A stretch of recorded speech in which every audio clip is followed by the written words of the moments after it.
Okay, so we just keep talking and let people shuffle into the room. People are opening up their emails and clicking on it. A little bit different to the last time we met. Roger didn't even make it onto the screen at that point. I couldn't even get on.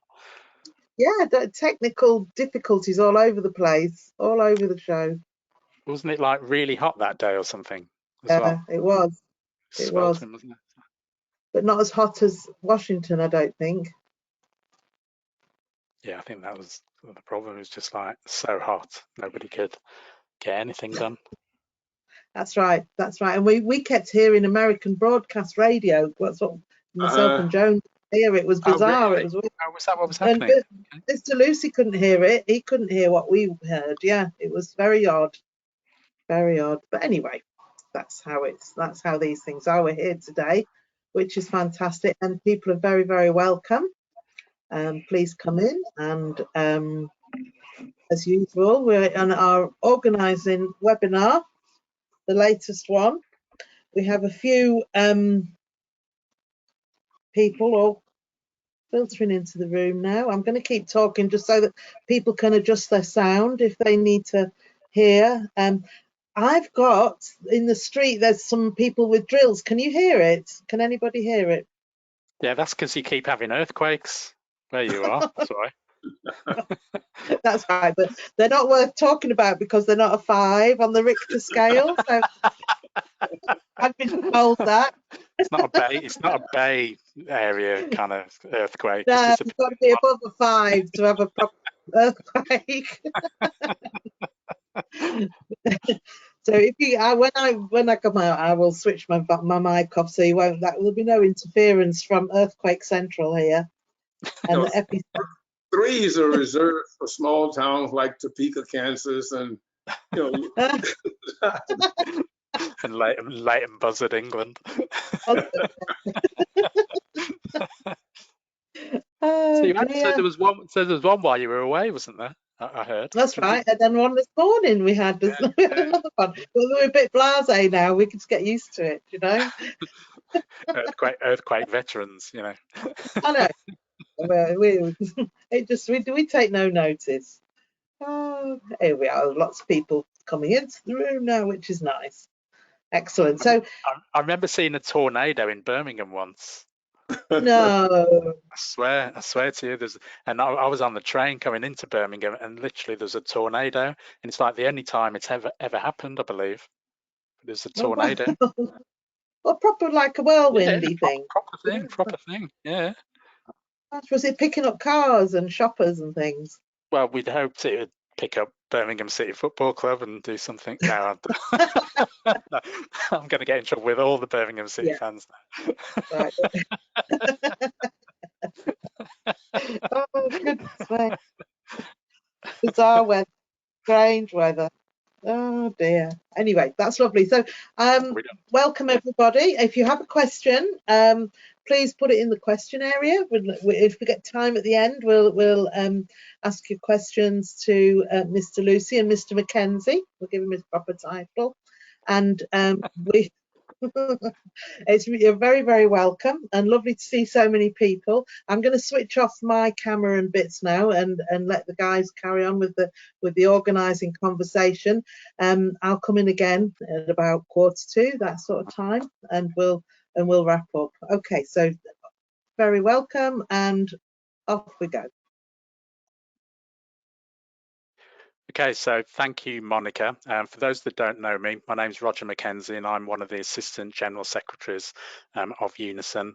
I'm here with my friend, mentor, comrade, Bill Lucy, who is got more titles and done more things in the trade union movement than I'll ever be able to have the time to talk about. But this is part 2 of a conversation that we started some weeks ago now, and we tried to get the second part of this, but the technology defeated us a few weeks ago when we tried to organise the second part. During the first part of the conversation, We spent a fair bit of time talking about Bill Luce's background, but also in particular, we spent time talking about the famous, vitally important Memphis sanitation workers strike of 1968. For those of you who don't know, that was one of the seminal strikes of the era, I'd say of any era actually. But it was also the strike that Dr. Martin Luther King Jr. was supporting when he was gunned down by an assassin in Memphis. So what we wanted to do was to continue the conversation with Bill about his journey, but really the journey of, I suppose it's more than an individual's journey, it's the journey of race relations, it's the journey of Black workers, it's the journey of trade unionism in the US, and to look at how that kind of equates to some of the experiences that we have in the UK. Where we got up to was, I think we were just about to start talking about, again, I used that word seminal earlier on, but I think it really is. And it was about the formation of an organization called the Coalition of Black Trade Unionists in 1972. So Bill, I wonder if you could tell us a little bit about why it was felt that there was a need to set up this organization called CBTU for short, and who was involved and some of the challenges that you faced. Roger, I mean, I think the mentioning of the Memphis strike was a perfect lead-in to the formation of the Coalition of Black Trade Unions. In 1968 was an incredible year here in the U.S. Around a whole series of issues. You know, obviously the war in Southeast Asia, the well-being of workers in general, Black workers in particular, the politics of the nation, and perhaps even the forerunner to the kind of political discussions that's taking place now. In 1968, Richard Nixon became the victor over Hubert Humphrey in the presidential election. And that set loose a number of issues across the country. And in the context of Black workers, and particularly in the public sector, the 1968 sanitation strike in Memphis, Tennessee was really a manifestation of the way that workers were viewed, particular in the public sector, in particular in certain types of work in the public sector. The sanitation strike was a strike of workers who had jobs almost dedicated to them because they were Black workers, and it was the type of work that they could get only because it was almost reserved for them. Well, at the end of the strike, after the assassination of Dr. King, the drive to give recognition to that kind of worker, to give some voice for that kind of worker in their relationship with their employer, began to take hold in people's minds. How is it that a worker can work 20, 25 years and still not have a wage sufficient to allow them to move out of poverty? How is it that workers in the public sector can have no voice in the conditions that dictate their work life? Well, this became a part of a broad discussion of what are the issues across the country that really need attention focused on. So that strike and the aftermath became a part of the struggle for civil rights. It became a part of the struggle against the war in Vietnam, became a part of the struggle against a lot of things that people just believe to be unfair, inequitable, and as a government policy, did not consider them as a part of the overall political process. And the coalition of Black trade unionists, as well as a lot of workers, were suffering from the issues that political leadership was being decided upon and selected without anybody asking us what we thought. And you know, the AFL-CIO, which was the central structure for organized labor, you know, has a responsibility. So just to say, for people who don't know, that's the equivalent of the TUC in the UK. Yeah, I mean, all of the affiliate unions of the AFL-CIO virtually relied on the AFL-CIO to give direction in terms of the political direction of the nation, speaking on behalf of workers. Well, the irony of that was that large segments of that workforce, which were Black workers, their concerns were not factored into the decisions about who the leading candidates ought to be. And as a result, you know, we saw ourselves as doing the basic on the ground work to help elect people to office, but not being a part of the decision as to who the candidates would be for that process. Before you go on from that, Bill, I mean, just because during the, and we'll come back to the UK experience a bit later on, but one of the issues that we always had was that point that you raised about who was round the table. So at the AFL-CIO, when those decisions are made, were there any Black trade unionists around that table? Oh, at the top of the AFL-CIO, there were two Black leaders as a part of the process, Mr. A. Philip Randolph and Mr. C.L. Dellums. Yeah. But to speak in terms of the impact that their thinking could have on the ultimate decision, it is hard to visualize that being a reality. So not that they didn't carry on the fight, it was just that they were not able to influence the course of decisions that ultimately were made. And so in the 1972 election that pitted Mr. George McGovern against Richard Nixon, the AFL-CIO took a position of neutrality. After 4 years of just dreadful Nixon policies, you know, wage price controls, assaults on organized labor, the reluctance to have an economic policy that spoke to the needs of all workers, the outrageous power of the corporate community. So for us, when the Federation took a position of neutrality, it gave no recognition to what we had experienced for the prior 4 years. So Bill, what was their rationale for neutrality? Why were they saying neutrality? In all honesty, Roger, I in 60 years almost, I haven't figured it out yet.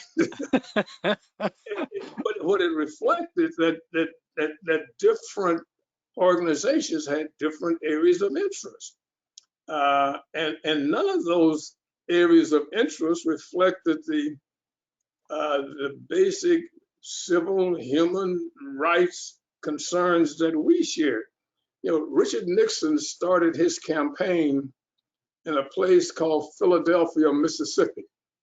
And Philadelphia, Mississippi was the site of the assassination of 3 civil rights workers, Cheney, Goodman, and Swerner.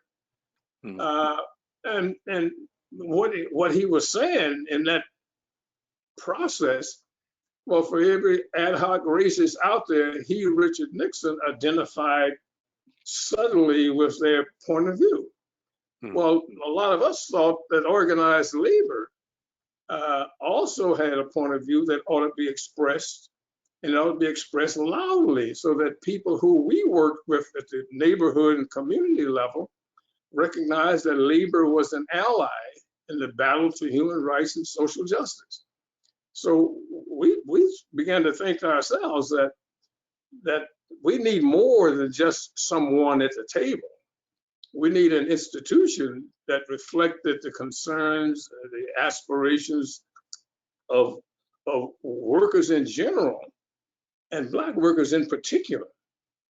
And so we didn't have an organization. We just started talking about what is it that would meet this need.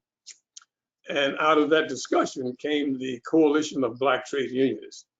And while we were not a civil rights group, and we certainly at that point in time was not an all Black group, but we were an organization that came at trade union issues from a Black perspective, to make sure that people understood that you could have a perfect candidate for labor, but had no idea of the implications of some of his policies as they would impact Black and poor workers.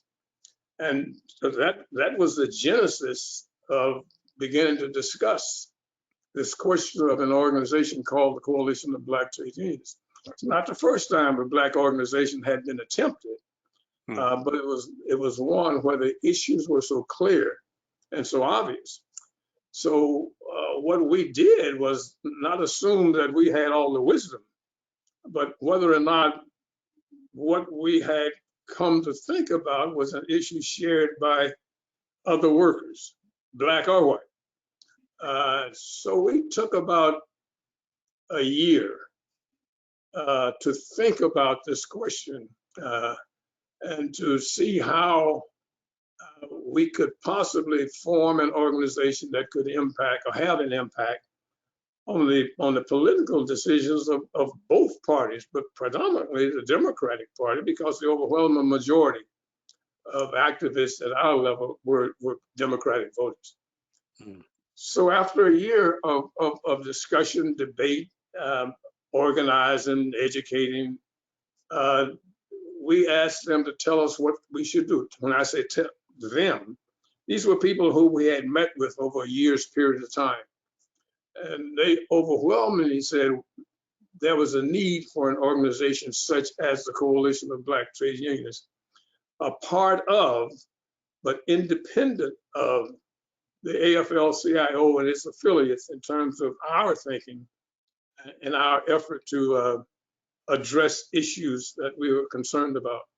I mean, one of the things I'm most interested in, Bill, is because, I mean, this is a webinar about organizing.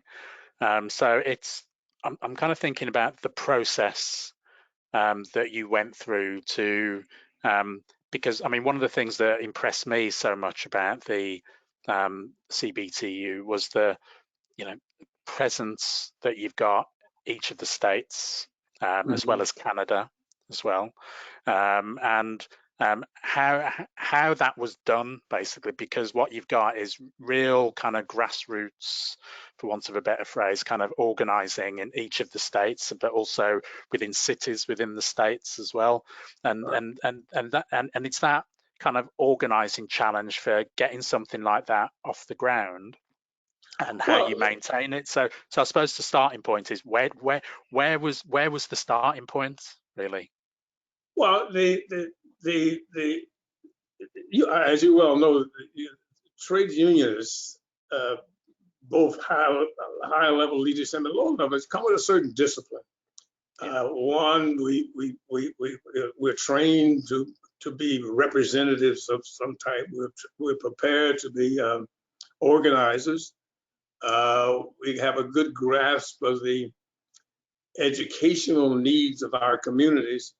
And we discovered that if we look across our various unions, there was Black labor leadership that had all kinds of outreach to its community and to its membership. And if we could figure out how to use that to raise the question with rank and file members, upper level of leadership, I said, here are the issues that confront us.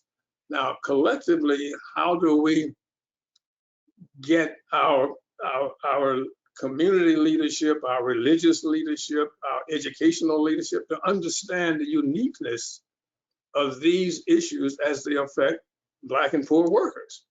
So in our, when I say we took a year to talk about this, we called a meeting in Chicago, Illinois for the purpose of sharing this idea with whoever could come to this meeting and were willing to talk about it and confront the issue. So we had 1,300 or more people came just based on word of mouth. I mean, wow. we didn't have Zoom, didn't have a webinar. we simply had, you know, back fence conversations at the barbershop, wherever we could find trade unionists who wanted to discuss this, come to Chicago. So we had about 1,500 people show up. And we're excited about the idea of trying to find a way to do something constructive in terms of not only building organized labor, but figuring out how to build our influence and maximize our role within organized labor. We're all trade unionists. The criteria for being a member of the Coalition of Black Trade Unions is to be a bona fide member of a trade union and committed to trade union principles, but also committed to the positive results of trade union practices. And after 1 year and all the organizing efforts, we went state by state, and obviously the major cities in those states, and any place else where someone would recommend that there was people to talk to. I guess it's heredity. We are religious people, so our outreach to our religious community, even within our organization, religious leadership, we found every way possible to talk to people. And at the end of that year, we had a second major meeting where the decision was, do we want to do this or don't we want to do it? And the decision was it must be done.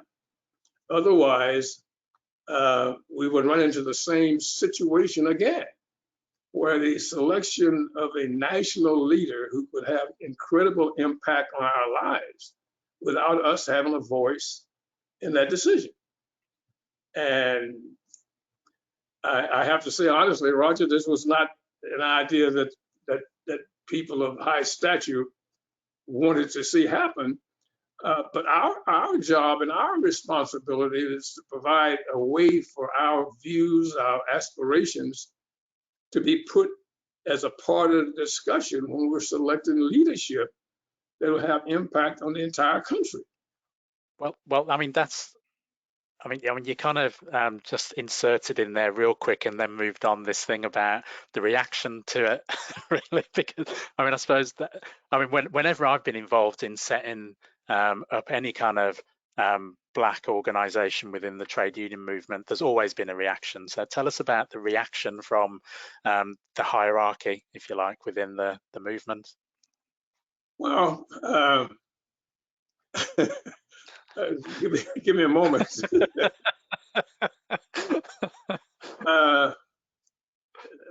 Bear in mind, this is 1972. Yeah. With 1948 thinking. Yeah.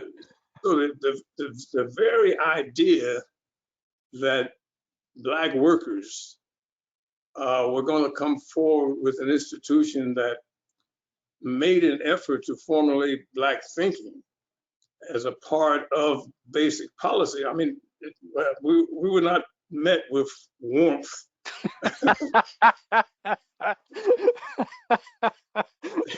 And I have to go, we were not trying to reinvent the wheel. We just wanted to make sure that we did not have another position of neutrality fostered upon us after spending 4 years dramatizing the downside of the policies that came from the Nixon administration. And we were not treated well, let me put it like that. Yeah. But we were determined that the end result would be worth the struggle. there were people who didn't think we would last 30 minutes as an organization. They figured that we would disintegrate and what have you, but we had some of the greatest minds of Black labor at that time. You know, Charles Hayes from the United Fruit and Commercial Workers, who later became a member of Congress, Nelson Jack Edwards, Horace Sheffield, Cleveland Robinson, all people who had spent the better part of their adult life in the human rights, social justice struggle. And so we were able to put this thing together in 1972, and this is 2020, and we're still together and still trying to do work we think is relevant. And the key thing is that we took on the responsibility of preparing young leaders for roles in the future, how to be a good trade union leader, and the responsibility of being a good and decent trade union leader, because so much depends upon you, and so many people depend upon you. And our ability to hold this together and keep it functioning has led to incredible advances inside of organized labor and inside the U.S. body of politic. Such as? If I said, Roger, that, well, let me just be specific. Yeah. When the question of this year's election came up, the question was, is it going to be the normal process where somebody decides who I like? You know, that makes no sense. If I like a candidate, I ought to be able to express my appreciation and likes for what they do. And there's no point in having power if it's never exercised. So we let it be known that we favored Joe Biden. We let it be known that we favored Kamala Harris. And I guess God in his infinite wisdom said, well, let me look out for these crazy people. And so what we said to organized labor is that this is who we like. This is who our community says has the instincts and the characteristics that we would like to see as a presidential leader. And everybody else can like who they like. And the point is that for workers in general, and Black workers in particular, there was not a great debate about whether it should be Joe Biden, or we should wait around for the possibility that folks might be neutral again. And not suggesting that that was the only option, but we are the bedrock of the Democratic Party. Black women are the backbone of the Democratic Party, and we need to be and must be in that discussion. And so we inserted ourselves. I mean, I want to come back to the forthcoming election in a bit, but I want to ask you to talk a little bit about, I mean, the kind of Black Lives Matters kind of movement. Many people are calling one of the social movements of our time. I mean, what's your reading about where that came from? I mean, a lot of people over here seem to think that started with George Floyd's murder, where many of us think there was a whole thing going on way before George Floyd's tragic murder. This has been going on for some time. What's your reading of the Black Lives Matters movement? It was going on. Black Lives Matter was operating and participating going back to Ferguson, Missouri. I mean, it's been here a long time, and have been really trying to highlight the inequities of our system. But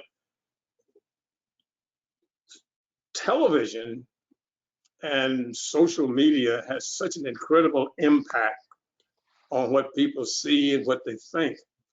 The young man who was killed in Ferguson, an incredible outpouring of concern.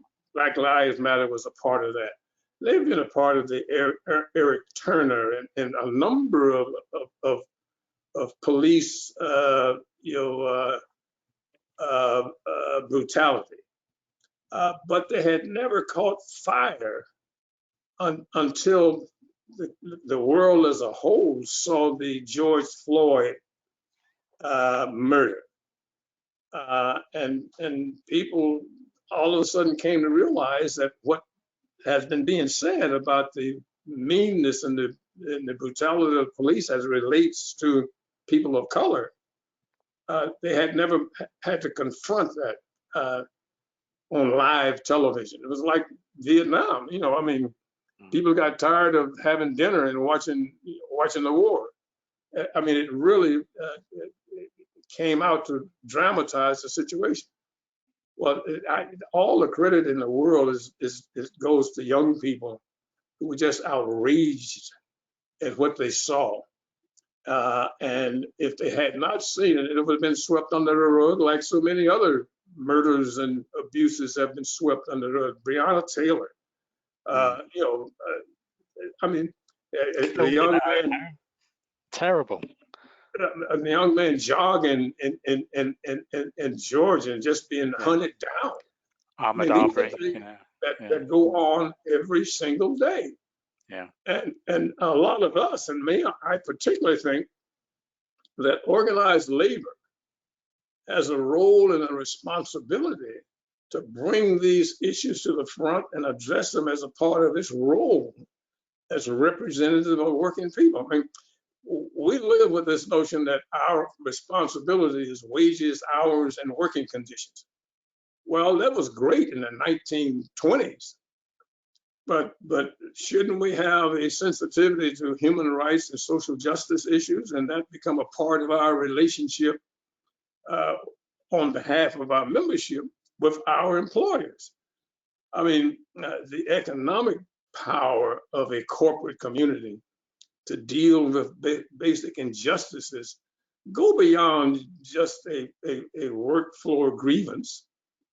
I mean, the corporate community lives off of the economic community, and all of these things, it seems to me, argue for a role of organized labor in raising and helping address these issues through the bargaining process, if they have it, through the discussion process, and through the public policy formulation system. I mean, one of the things, Bill, that that kind of gives expression to what you've just described, I think, is I mean, you were one of the leaders of the anti-apartheid movement in the States, and that, I think, is a good analogy from the one that you've just described in terms of how you bring the movement on. Because what I know about the UK movement was some of the difficulties that we did have from time to time with some trade union leaders. And I heard some of these debates at Congress, not as a delegate, but as a visitor to Congress and part of the Labour Party Black Sections movement, and used to go to Congress and hearing one or two trade union leaders denounce Nelson Mandela as a terrorist, and really taking the Thatcherite line of the ANC are all terrorists and should be, thrown in prison or whatever. But bringing the trade union movement on to a position where, anti-apartheid was almost seems like their idea. In the end, it was all down to them. Roger, one guy's terrorist is another guy's freedom fighter. I mean, exactly. The lack of ability to put yourself in some other person's shoes. I mean, I think Cosatu and the struggle in South Africa is so much a model for the way trade unions ought to function and ought to see their roles in the various societies. It may be a difference here because of one structure of government, but you can't have, and nor should you accept, a country where the citizens who live in the country of their birth need a permit to go 2 blocks down the street. I mean, that's silly. And to accept the brutality that not only took place in South Africa, but take place among many of our civilized societies, to accept that as a normal is a contradiction with labor principles. And those of us who participated saw the South African trade union model as being something worthy of looking at. And I think the lessons learned from the anti-apartheid struggle is one that we could all learn something from. I'm convinced that organized labor, no matter what country you're in, should be playing a role in the struggle for social justice and human rights. It has the power to bring the economic interests to the table and to speak rationally about the need for change. And that's what we try to do. I mean, if we don't raise these questions, the question may not be raised. I mean, how do you explain a Colombia? How do you rationalize what's happening to indigenous people? Simply because 2 or 3 other sides want to own the country, but the people who it absolutely belong to are the people who are paying the price with their lives. I mean, who is it that's going to make the case on their behalf? And we're not simply saying, we are trying to say we have the answer, but we're saying there's an answer out there somewhere, and it's not kill off indigenous people on behalf of corporate interests. Yeah. I mean, I absolutely agree with you in terms of the role that COSATU in particular played in the liberation struggle around South Africa. In fact, one of the things that we've been talking about is we're still hoping that we'll be able to have a similar conversation to this with Jay Naidoo at some point, who is just, for me, one of the, alongside you, for me, one of the great trade union leaders. Absolutely. I mean, I think he's, I think some of the things that he did, but he also put himself on the line.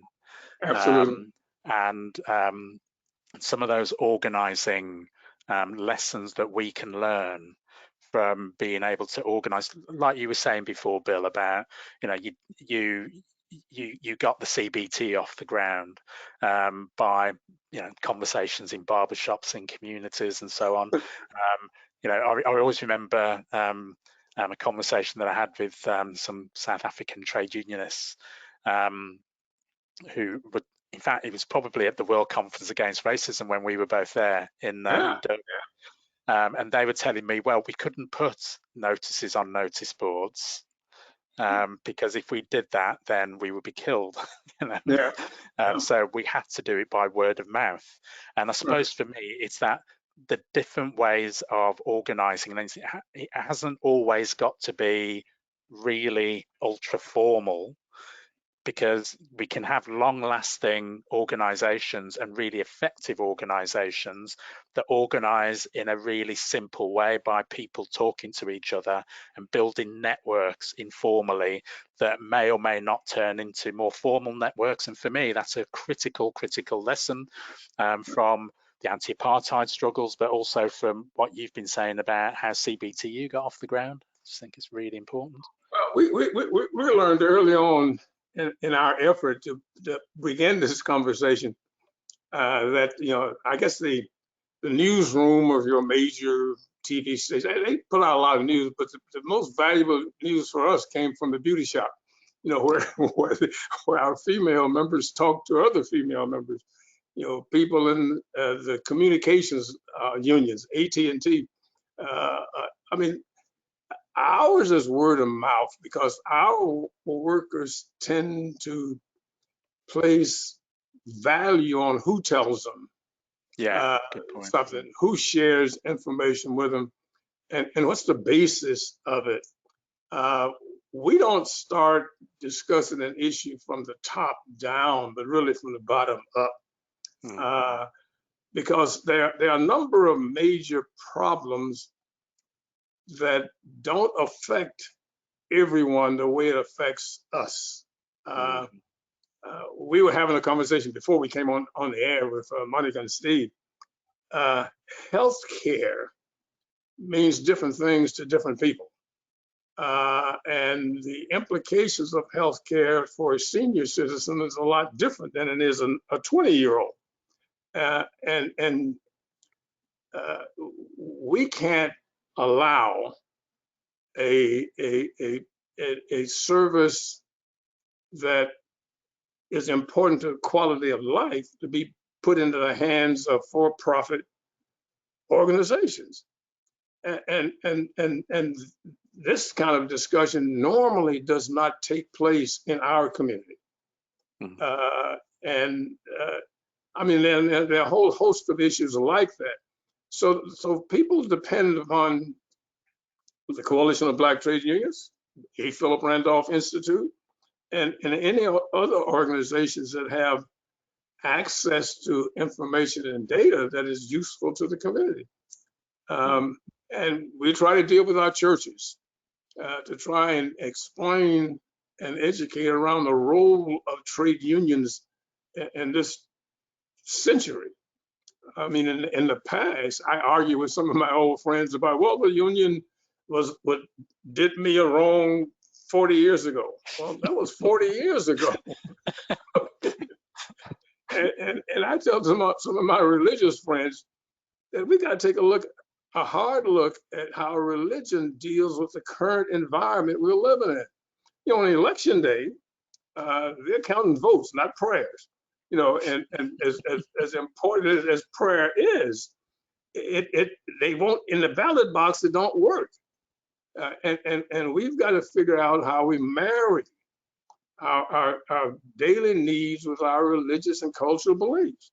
I mean, and I apologize if I offended anyone, but that's a fact of life.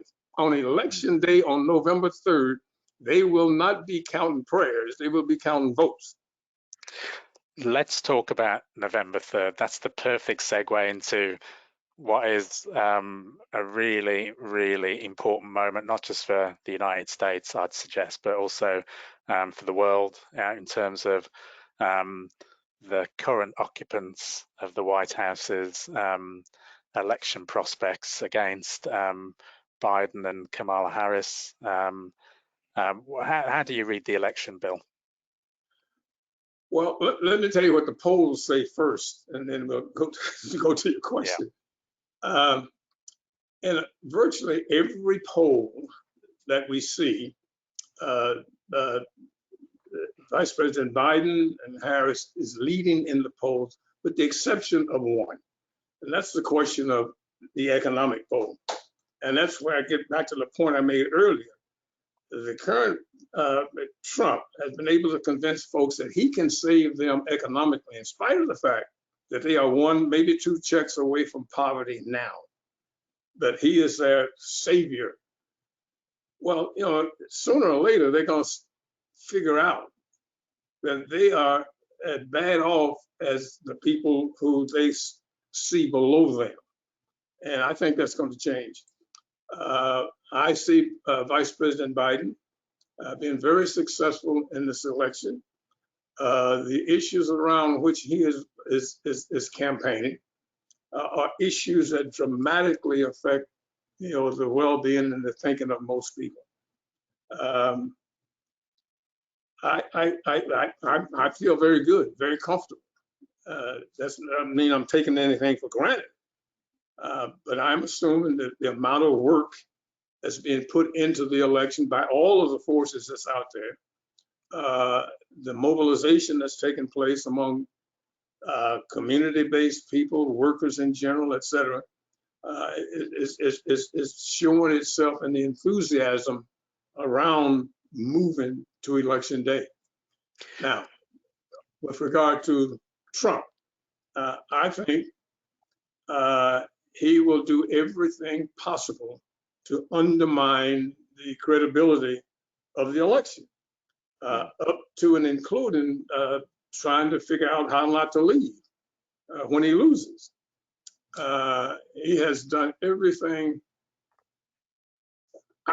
In high school, perhaps you did too, Roger, we took civics, and they talked to you about the fairness of elections and the fairness of the process and all of that.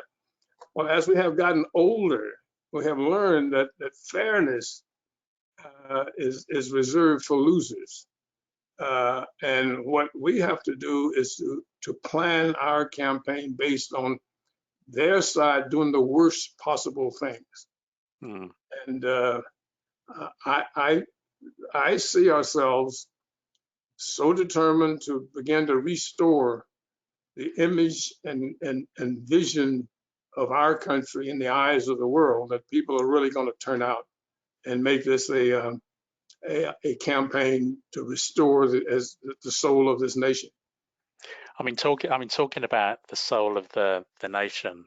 One of the great justices in the Supreme Court died last week, Justice Ginsburg.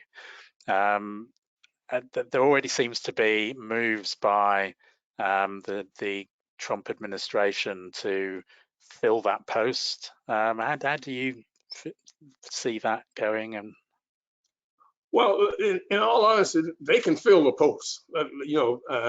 And we have a lot of people now wringing their hands and gnashing their teeth. Well, they can fill the post. Politically, they can fill the post. So if we accept that, then the question becomes, what do we do?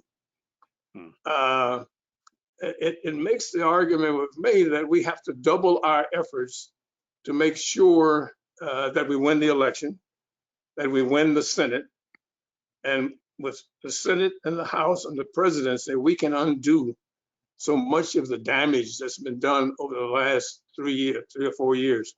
Now, that's certainly not to suggest that we had a perfect system before Trump. I mean, I think Trump is a reflection of our problem. He is not the problem, but he has done what no other president in our history has done, and we've had some bad ones before, so let me not mislead you. But the positive part of his presidency is that younger people and some of us old codgers now know that it can be better and it can be worse if we're not conscious of our need to participate fully in the process. We've got young men, we've got young people who've got to see the value in a democratic process and in a democracy. And we've got to convince them that there's a better life for them through this process than some others. But we will beat Trump. Good. Needs to be done. So Monica's rejoined us again. So Monica, I mean, it's a good time now. If there's, were there any questions that have come through that we can? Yeah, we've got a lot of comments. People saying thank you so much for sharing your experiences. This has been amazing, really valuable. We've got one question, and it's come from the West Midlands, and it says it takes enormous courage to lead and organise in the way you have. What's your primary motivation, Mr. Lucey? That's for. I think the role of trade unions, and particularly the kind of organization that we have tried to build, has been one where we bring to everybody the opportunity to be a part of a better life. And absent the trade union movement, I'm not convinced that we can get this better life. So building strong unions, diverse, made up of whoever works for a living. I think a better life is on the other side of that. And to the extent that, I can use whatever limited capacity I got, that's what I like to do. And Roger is finding out that that's what he likes to do. Absolutely, absolutely. Any other Great, questions thank there, you. Monica? No, another just a comment from Lucy Bryson saying it's been a privilege, an absolute privilege to listen to you and learn from Mr. Lucy. Thank you very much. So I think that kind of people are just absorbed in it, I think, and just sort of listening to what you have to say. It's been fascinating. Thank you so much. Really, really good. Well, can we kind of wind it up there then, maybe with just offering my own thanks for to Bill, not just for this conversation, but for your friendship and mentorship over what's turning into a good few years now.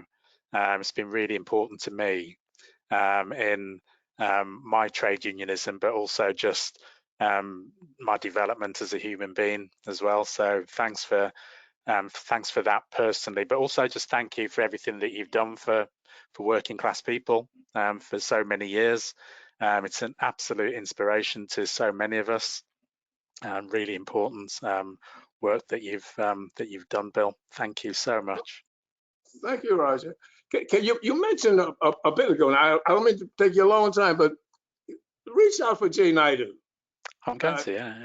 Talk to Jay, and if you can, talk to Cyril Ramaphosa, because Cyril was a trade unionist before becoming president, and the foundations that were laid by these guys really is worth talking about. Yeah, absolutely, absolutely. So with that, again, thanks to Bill, thanks for Monica and Steve for all the work that you've done in getting this webinar off the ground. Thankfully, the technology didn't fail us this time, thankfully. Just to everybody else who's still listening, so this will be the last one of these for a little while, not for too long, because we do plan to do some more of these conversations. And as you've heard, we've got some big plans for who we want to have these conversations with. We think that organising in its broadest sense is worth looking at in a bit of detail, but not just in a theoretical way, but talking to people who've actually done it. And learning from their experiences firsthand, I just think is invaluable. The people that we've had on these conversations, this series of conversations, have been just inspirational, as has been this discussion. So we want to do more. I think we get the best out of organising when we don't think that we know it all, but that actually there's a whole wealth of experience out there. It doesn't just come from one particular place, it comes from all over the world. And for us, that's what we want to do in these discussions, is have an understanding that there are lots of ways to organise. There's no one way of doing it, but actually the best thing that we can get from other organisers is a few ideas and a bit of inspiration that can spark an idea for ourselves about the best way of dealing with the massive challenges that we face as working people. And I don't think those challenges can come much bigger than what we face now through the pandemic and what's likely to be the aftermath of the pandemic, with massive austerity again setting in. All the commentators are talking about big depression across the world. We face up to those things when we organise and have an understanding that there's lots of ways of doing it, and we just got to find the way that's going to work best for us. So again, thanks to everybody, Bill especially, thank you again, really, for spending the time with us. Thanks for Monica and Steve again for helping to organise, but most of all, thanks to everybody who's taken the time out of your valuable time to come and spend a little bit of time listening to this webinar. And you know, the thing to do is to go out and organise. Let's build the movement that's going to make a difference for working people. That's what it comes down to. So thanks again, everybody. Thank you.